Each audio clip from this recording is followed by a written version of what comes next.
Hi dragon friends and book lovers, I'm Krista. Welcome back to my channel. It's the beginning of February, which means January has ended, and these are all my books that I read in January, just this first stack. January, I decided to read just Gothic fiction, which I obviously read 3 books that were not Gothic. So I'm just going to take those first 3 books off the table. I put 2 stacks here. This is an older stack I've read previous years. These are all my Gothic reads that I can think of. How I read every month is I take one genre and I break it down and I figure out what makes a genre tick. What are the rules of that genre? It makes me appreciate it a little bit more. I just wanted to go on a rant a little bit about the different themes and where these books would fit into those themes, how they would fit, and if they hit it correctly or did a good enough job, in my opinion.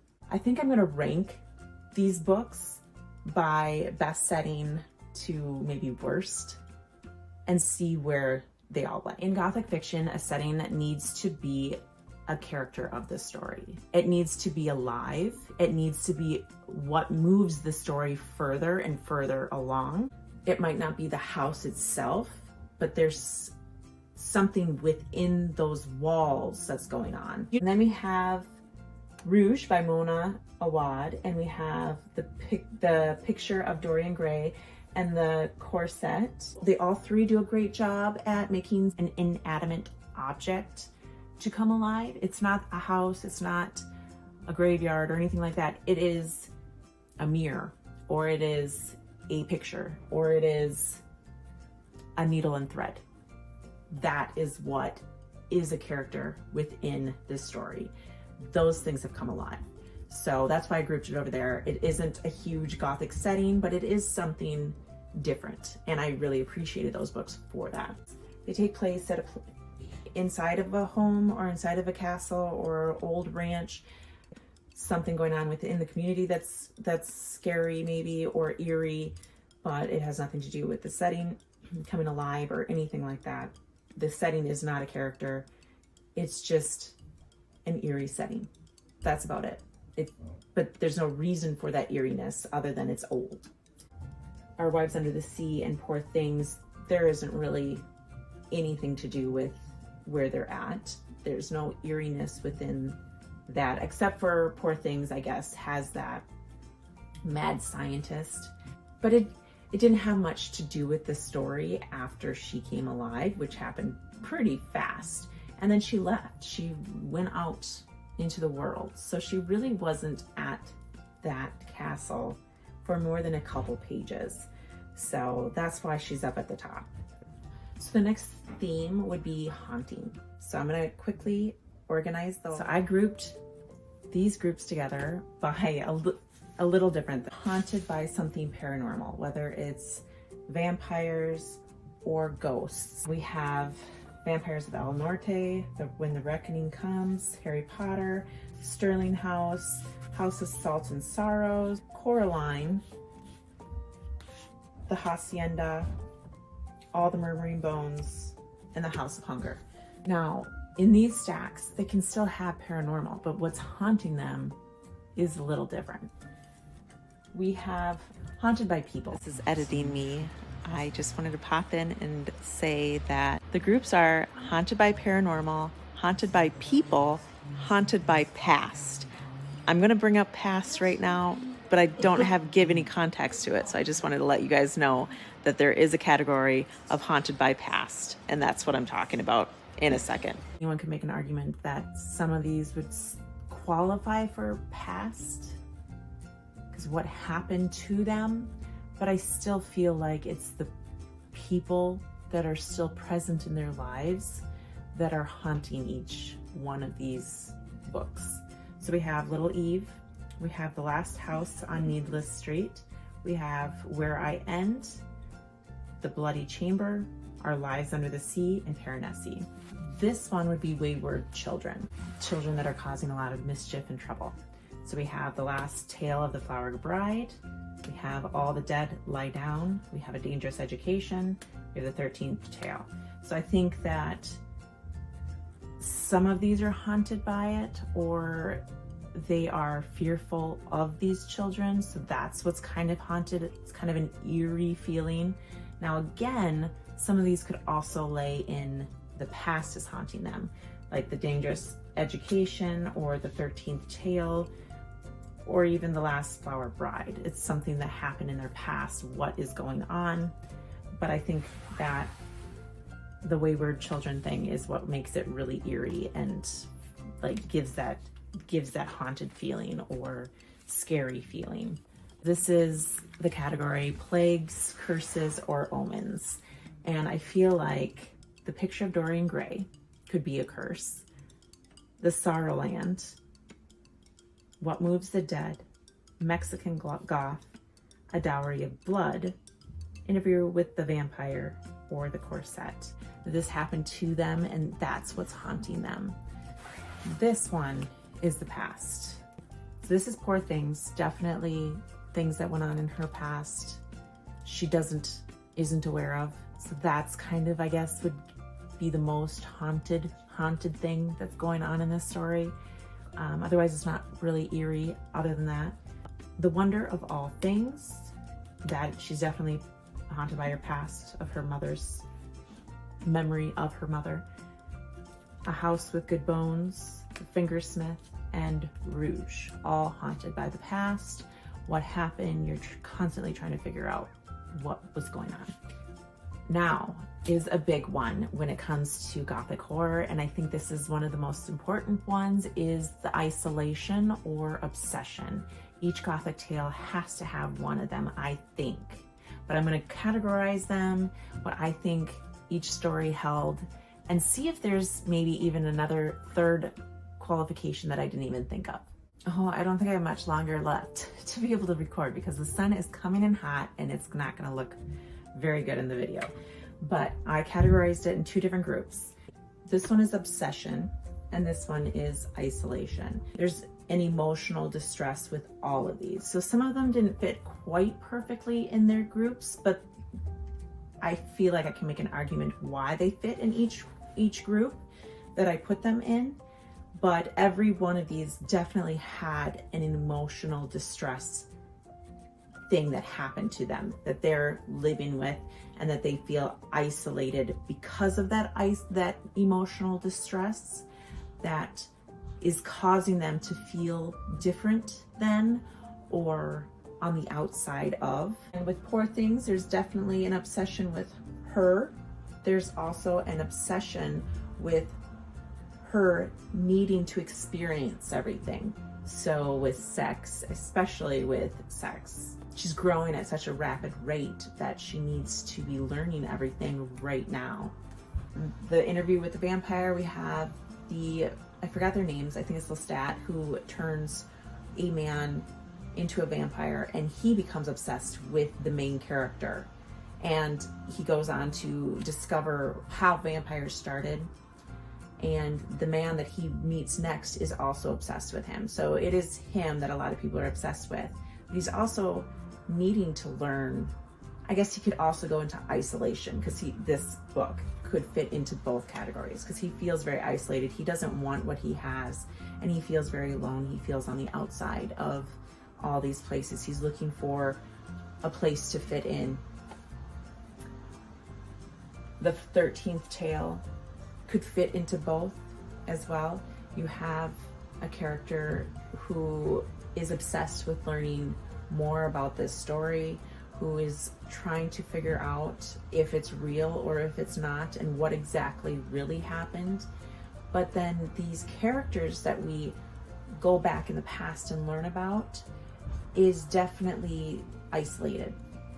You have a group of people that are being emotionally abused and very isolated. So definitely could fit in either categories. In this group, we have isolation, which these books I feel like fit within this category so well. Harry Potter books, definitely isolation. If you're kind of questioning that, because he did have a couple friends, but because of what happened to him and because he is the child that got away from Voldemort. He gets a lot of attention and he feels very isolated throughout the series because he constantly feels that the pressure on his shoulders to do something remarkable. He is getting isolated by Voldemort, constantly telling him that no one knows him, no one understands him. You know, you've all read the books, but that's why that book fits within isolation. You have to have that emotional distress. And that's what I've been kind of seeing with the themes, those three categories. It's either from loss of a loved one or madness, where you're witnessing this character slowly descend into madness, or they have been wronged in such a way. I'll categorize this one really quick. So now we have emotional distress. And I didn't do all of them because we're getting close to the time where the sun is going to be blaring through this window. So I just wanted to quickly go over this last category. I only have a couple books in each thing that I think all the books would kind of fit into. And we have, the first one would be loss. That would be the emotional distress. And when I'm talking about emotional distress, I'm talking about the setup of the book. You have something that happens to a character right away from the beginning that's immediately sets the tone for the rest of the book. One would be loss, so loss of a loved one, or you have poverty, which this one has both of them. You just feel that desperation, pretty much. I wanted to talk about this book before moving on to the next group. This Starling House, it fits so well within all of these different themes. In the story, even though the theme is hit on the head so hard, it is such a small piece of the story because who we're following is a main character that has nothing to do with any of those themes. The themes fit with a different character that we're trying to help, but we're not following his story. I think that it does that so that way the end of the book you're surprised by what's going on within this house, where the guy knows what's going on but he's isolated in there. He is stuck, he cannot come out.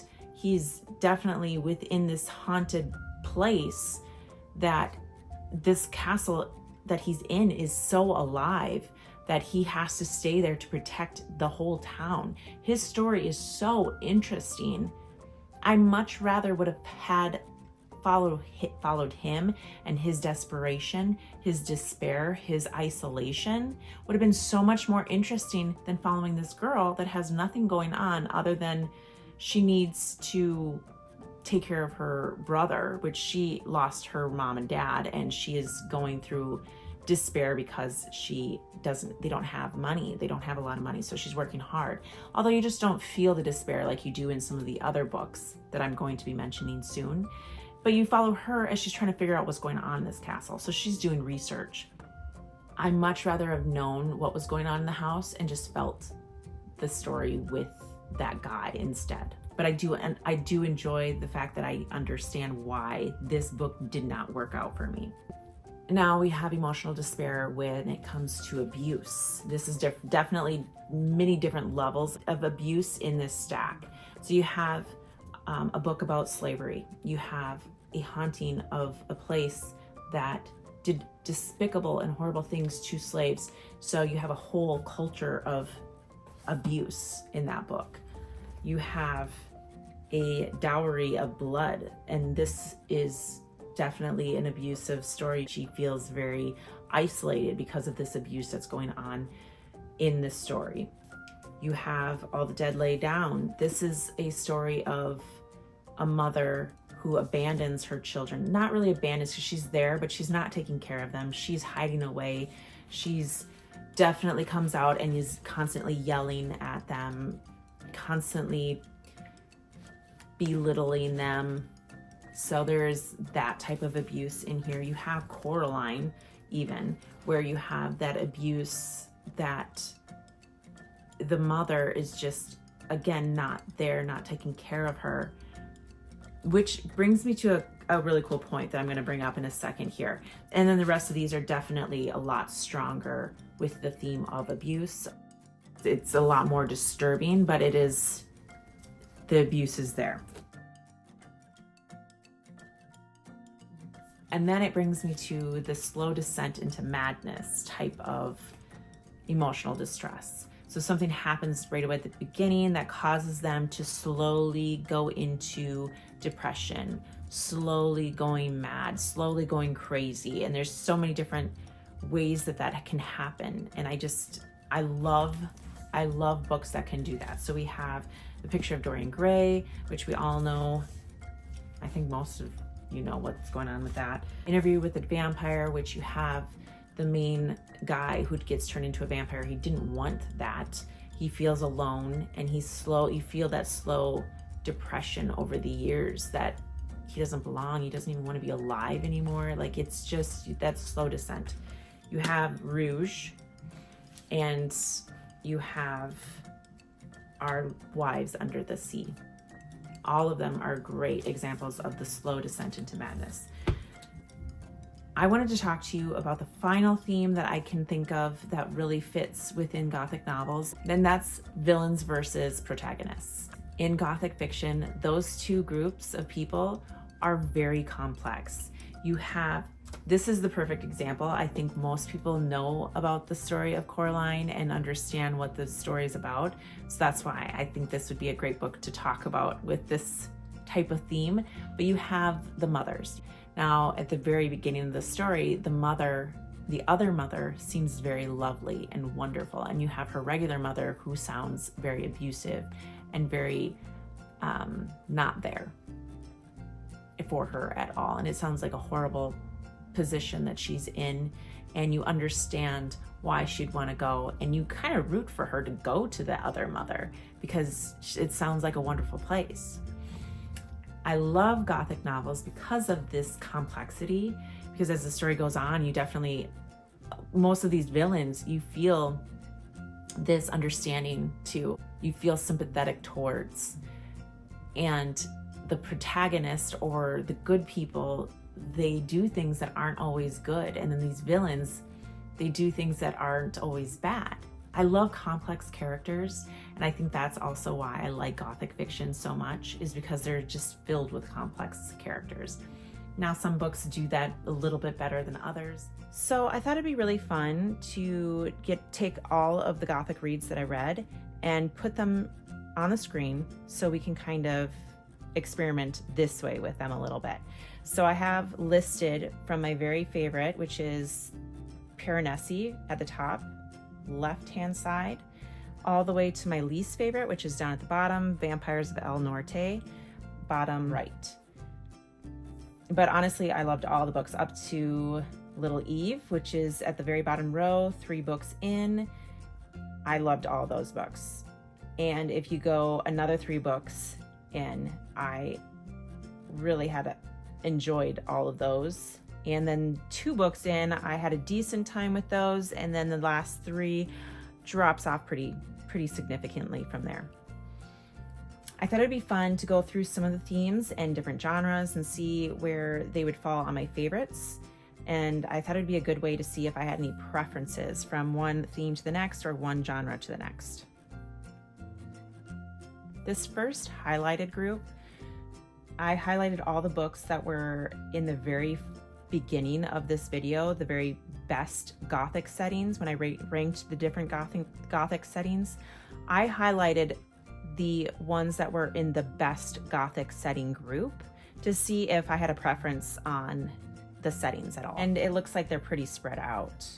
So I don't think I have much for preferences, but just to be sure, this next group here, I highlighted all the books that were in that last Gothic setting group that I felt were least Gothic, and they're still pretty spread out. So this leads me to believe that I don't really have much of a preference when it comes to Gothic setting. Now, this is the first theme that I talked to you guys about, the different ways of haunting in a Gothic novel. So I highlighted all the green. They're haunted by something that's paranormal. All the yellow highlighted are haunted by people that are in their lives currently. All the blue highlighted are wayward children that cause a little mischief or a little eerie spookiness to the story. The pink highlighted would be plagues, curses, and omens, and the red are haunted by past. But as you can see, these are pretty spread out too, which leads me to believe that all the themes are going to be spread out like this. So I'm going to just I'm going to skip the other themes and go straight into genres. This is fantasy, and this is not surprising at all. If anything, it's surprising that there isn't more red boxes, because fantasy and Gothic, I think, go pretty hand in hand. And again, just because it's fantasy or not fantasy, I don't have a preference. It's kind of all over the place. This next group is historical fiction.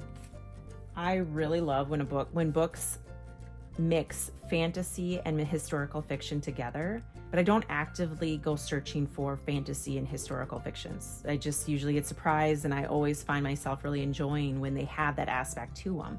So I was really surprised that there was as many historical fictions in this. I just gravitate towards those more than I realize. Sci-fi, there wasn't a lot that is highlighted, but the ones I did read were successful, which is interesting. I don't read much sci-fi, but maybe I need to, especially if it's in the Gothic genre.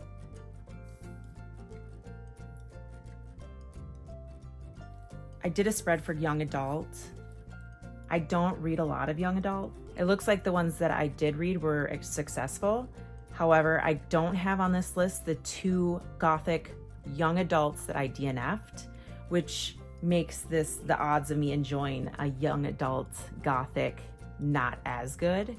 So I think for me, what I can take away from this is if a young adult doesn't execute it the way to my preference, I'm gonna really dislike it, not just go along and just dislike pieces of it. I'm really gonna dislike it, or I'm really gonna love it. So I guess I'm not gonna stop reading young adult, but maybe I just won't pick it up just based on genre and cover. Maybe I should just stick to the books that I've heard were really good. Now, these are mystery thrillers that I have highlighted. There were a bunch of books that were listed as mysteries and as a thriller, but that I didn't highlight, but only the ones that were listed as mystery thriller genre I highlighted. I feel like there is a difference between the two, and that difference, from what I can tell, my educated guess from reading all of these books, the ones that are highlighted has something to do with a mystery surrounding a murder. And not just a mystery surrounding a murder, but an active investigation. That's the best educated guess that I have on why some of these are, I mean, maybe you guys know more about it than I do, but these are the ones that were listed as mystery thrillers. I'm not much of a romance reader, as you can see, but 3 out of the 5 books worked for me. However, one of those books I knocked down a star because of the romance, because I felt like it was so left field. So in reality, only 2 out of the 5 romances actually worked for me, which is interesting, I guess. I'm very picky when it comes to my romance and my YA, apparently. Retellings. I love a good retelling. So it's no surprise that most of these retellings that are on my list here are so high. But I was really sad that All the Good Bones didn't work for me. But T. Kingfisher and I have a love-hate relationship, so I went in a little apprehensive anyways. This was a fun one for me because I know that on my shelves, I typically have a lot of female authors. I do not try to do this on purpose.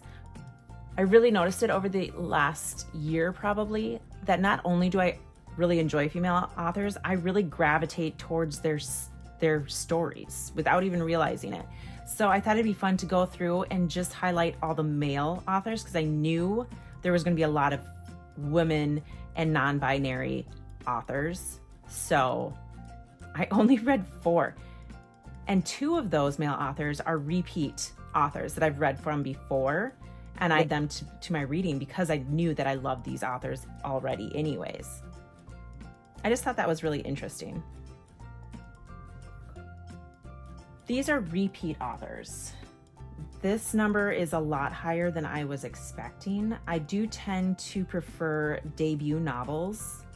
I, for some reason, have in my head that I enjoy their debut novels a lot more than I would enjoy their novels that come after that. I don't know why that's in my head that that's the case, but it's kind of nice to see that there are a lot of repeat authors that are really high on this list. There's only 3 that I didn't care for, and the rest of them are higher. And there's even a couple on this list that I've read from since, but I did not highlight because this was my first read by them, if that makes sense. And my last spread, I was really surprised by. I only added this last minute decision because I noticed Poor Things and Where I End were both located in a different country. So I thought it'd be fun to really look into where my authors that I'm reading are living currently. So all of the yellow highlighted books are all authors that live outside of the United States. All the red boxed ones are non-white authors. Over the last few years, I've really wanted to diversify my reading, and I've actively tried to make sure that I'm including books that are from all walks of life. Now, that being said, a lot of these that are highlighted yellow, all of them that are highlighted yellow, are white authors. There's only 8 books in here that are from a non-white author. And of those 8, 5 of them I read in January. And 3 of them I read last year. So before that, there's nothing in Gothic fiction that I read from a non-white author. And that kind of makes me sad. However, it makes me happy that I am making a conscious decision to remedy this. I just really enjoy putting books into groups and to categorizing them and to see how they tick or why they tick or why they work out for me and why they don't work out for me. I just think that's a fun little experiment.